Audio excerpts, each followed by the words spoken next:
प्यारे बच्चों और विद्वज्जन साथियों, सुप्रभात। आज हम कक्षा 10वीं कृतिका भाग 2 से माता का अंचल पाठ का अध्ययन करेंगे। इस पाठ का सारांश देखेंगे। तो चलिए प्रारंभ करते हैं।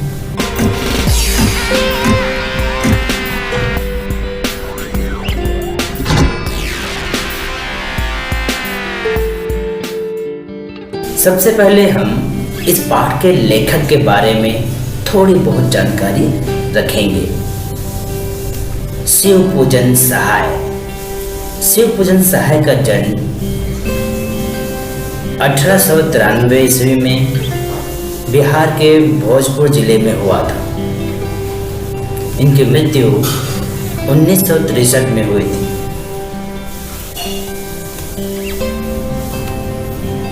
इन्हें साहित्य एवं शिक्षा के क्षेत्र में सन 1960 में पद्म भूषण से सम्मानित किया गया था।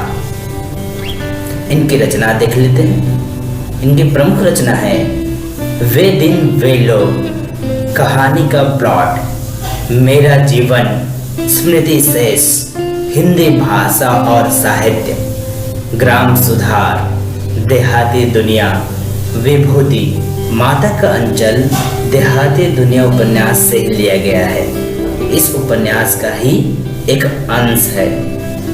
सबसे पहले पाठ परिचय देखेंगे, इसके बाद हम इस पाठ का सारांश देखें। तो चलिए प्रारंभ करते हैं। पाठ परिचय।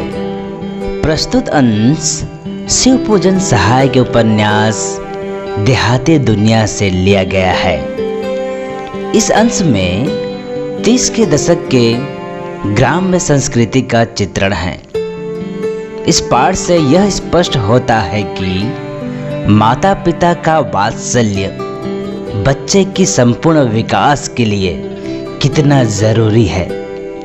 बच्चे का पिता से अधिक लगाव था, फिर भी विपदा के समय वह पिता के पास न जाकर माँ की शरण लेता है। इस पाठ में तत्कालीन समाज के पारिवारिक परिवेश का सहज चित्रण किया गया है। पाठ का सारांश। माता का अंचल। पाठ का सारांश हम निम्नलिखित बिंदुओं के आधार पर देखेंगे।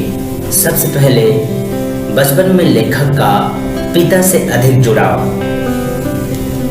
इसके बाद पिताजी के साथ कुश्ती लड़ना, माता पिता द्वारा भोलानाथ को खाना खिलाना, माँ द्वारा भोलानाथ के सिर पर तेल लगाना, तरह तरह के खेल, चिढ़ाने की सजा, शरारत महंगी पड़ना और अंत में माँ की गोद में शरण। इन बिंदुओं के आधार पर हम इस पाठ का सारांश देखेंगे। तो चलिए फिर से प्रारंभ कर लेते हैं। बचपन में लेखक का पिता से अधिक जुड़ाव।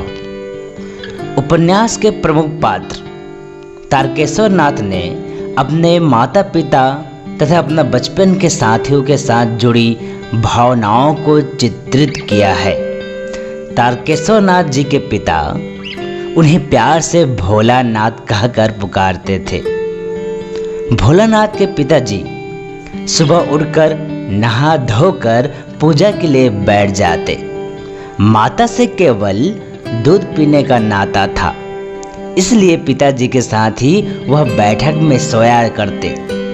पिताजी जब उठते भोला को भी सुबह ही उठा देते, नहला धुलाकर पूजा पर बिठा देते। भोला के जिद करने पर पिता उसके चौड़े माथे पर एक प्रकार का तिलक त्रिपुंड लगा देते। सर पर लंबी लंबी जटाएं थी। भोला बम भोला बन जाते। पिताजी को बाबूजी तथा माता को मैया कहकर पुकारते। जब बाबूजी रामायण का पाठ करते तब भोलानाथ उनके पास बैठकर आईने में अपना मुंह निहारा करते थे। जब बाबूजी उन्हें देखते शर्माकर आईना नीचे रख देते। पिताजी पूजा पाठ करने के बाद अपनी रामनामा बही पर 1000 राम नाम लिखा करते थे। फिर कागज के टुकड़ों पर 500 बार राम नाम लिखकर आटे की गोलियों में लपेटते थे और गंगा की ओर चल देते थे। बाबूजी मछलियों को एक एक करके गोलियां खिलाते चले जाते थे। तब वह पिता के कंधों पर बैठकर मुस्कुराता रहता था। पिताजी के साथ कुश्ती लड़ना। कभी कभी बाबूजी भोला से कुश्ती भी लड़ते। जानबूझकर वे शिथिल होकर भोला के आत्मविश्वास को बढ़ावा देते। जब बाबूजी पेट के बल लेट जाते तो भोला उनकी छाती पर चढ़कर उनकी लंबी लंबी मूछें उखाड़ने लगते। वह हंसते हुए उसके हाथों को चूम लेते। जब भोला से खट्टा और मीठा चुम्मा मांगते तब भोला बारी बारी से अपना बायां तथा दायां गाल उनके मुंह की ओर कर देते। बायां का खट्टा और दायां का मीठा चुम्मा लेने लगते। तब वे अपने दाढ़ी मूंछ भोला के कोमल गालों पर गड़ा देते थे। झुंझलाकर भोला उनकी मूछें नोचने लगते। बाबूजी बनावटी रोना रोने लगते। तब भोला खिलखिलाकर हंसने लग जाते। माता पिता द्वारा भोलानाथ को खाना खिलाना। जब भोला बाबूजी के साथ घर आते तब खाना खाने बैठते। बाबूजी अपने हाथों से खाना खिलाते। माताजी को ऐसा लगता कि भोला ने कम खाया। वह कहते हैं कि जब बच्चा बड़े बड़े कौर खाएगा तब दुनिया में स्थान पाएगा। माँ के हाथ से खाने पर बच्चों का पेट भरता है। माँ तोता, मैना, कबूतर, मोर आदि के बनावटी नाम से कौर बनाकर यह कहते हुए खिलाती कि जल्दी खा लो नहीं तो उड़ जाएंगे। भोला जल्दी खा लेते। खाना खा लेने के बाद भोला को खेलने के लिए भेज दिया जाता। भोला उछल कूद कर लकड़ी का घोड़ा लेकर नंग धड़ंग बाहर गली में निकल जाते। माँ द्वारा भोलानाथ के सिर पर तेल लगाना। जब कभी माँ भोला को जबरदस्ती पकड़कर सिर पर सरसों का तेल डालती तब वह रोने लगते। बाबूजी माँ पर बिगड़ते पर वे सिर को तेल से सरोबार करके ही छोड़ती। काजल की बिंदी लगाकर चोटी घुसती और उसमें फूलदार लट्टू बांधकर रंगीन कुर्ता टोपी पहना देती। तब भोला कन्हैया बनकर बाबूजी की गोद में सिसकते सिसकते बाहर आ जाते। तरह तरह के खेल। रोते सिसकते हुए भी जब उसे अपने साथियों का झुंड मिल जाता तो वह उनके साथ खेल तमाशा करने लगता था। उनके खेल नाटकों जैसे हुआ करते थे। वे चबूतरे के एक कोने को अपना नाटक घर बनाकर उस पर मिठाई की दुकान लगाते थे। उस दुकान में कागज का चंदुआ ताना जाता था।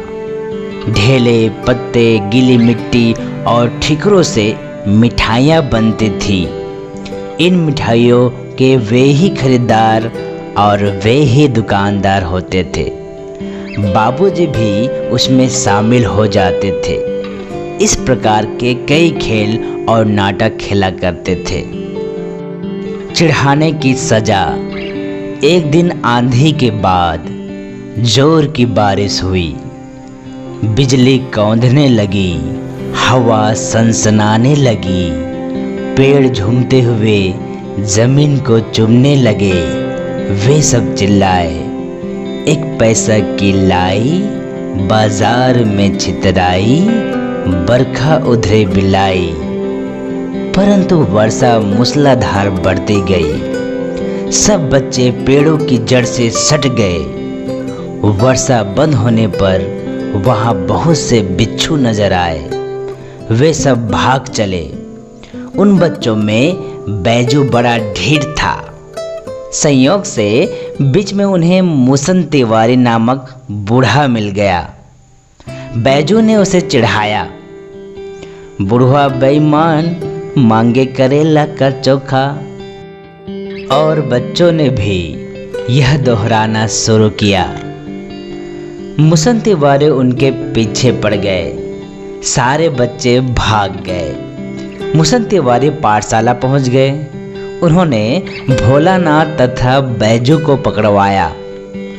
बैजू तो भाग गया, भोलानाथ पकड़ा गया। गुरुजी ने उसकी खूब खबर ली। बाबूजी को पता चला तो वे विद्यालय पहुंचे। वे उसे गोद में उठाकर पुचकारने और फुसलाने लगे, पर भोलानाथ ने रोते रोते उनका कंधा आंसुओं से तर कर दिया। बाबूजी गुरुजी से प्रार्थना करके भोलानाथ को घर लेकर चले। रास्ते में फिर से उसे अपने साथियों का झुंड मिला। वे नाच गा रहे थे। शरारत महंगी पड़ना। एक बार सभी लड़के टीले पर चढ़कर चूहे के बिल में पानी डालने लगे। नीचे से ऊपर पानी फेंकने के कारण सभी थक गए थे। गणेश जी के चूहे की रक्षा के लिए सीजुई का सांप निकल आया। सभी बच्चे डर कर भागे। किसी के सिर पर चोट लगी तो किसी के दांत टूटे। भोलानाथ का सारा शरीर लहूलुहान हो गया। कांटे लगने से पैर छलनी हो गए। वह रोते चिल्लाते हुए घर में घुसे। उस समय बाबूजी बैठक के बरामदे में बैठे हुए हुक्का गुड़गुड़ा रहे थे। उनके बार बार पुकारने पर भी भोलानाथ उनकी पुकार अनसुनी कर अपनी माँ की गोद में चले गए। माँ की गोद में शरण। भोलानाथ को रोते देख माँ अपने आंचल में छुपा लिया। डर से कांपते देख सब काम छोड़कर स्वयं भी रोने लगी। भोलानाथ को डरा हुआ देखकर रोने का कारण पूछने लगी। जल्दी से हल्दी पीसकर घाव पर लगाए। घर में बहुत शोर मच गया। भोलानाथ केवल धीमी आवाज में सा सा सा कहते हुए माँ के आंचल में छुप रहा था। भोलानाथ आंखें खोलना चाहते थे पर खुल नहीं रही थी। माँ बार बार उन्हें निहार रही थी और गले लगा लेती थी। उसी समय बाबूजी दौड़कर आए।